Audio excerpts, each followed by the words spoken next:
In this video, I'll talk about how you can get coupons on Temu. Now, if you head over to your profile here and go to coupons and offers, sometimes there will be coupons in here that you can just select.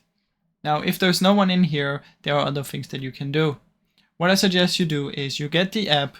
So if you download the app, and sometimes there's coupons for the app, so go on the app and check if you have one there.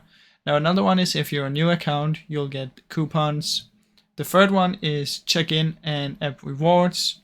So just log in daily on your phone and sometimes you'll be able to get these rewards.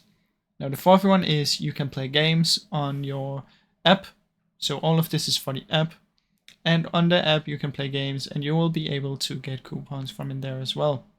Now one other thing you can do is use the referral. So the way that works is you Google Temu affiliate and you sign up as an affiliate and you invite friends.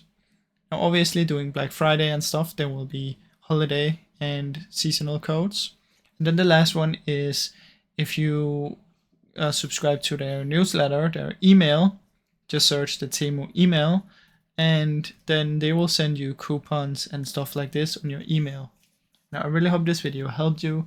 If it did, please leave a like and subscribe as it helps me out a ton. Thank you so much for watching.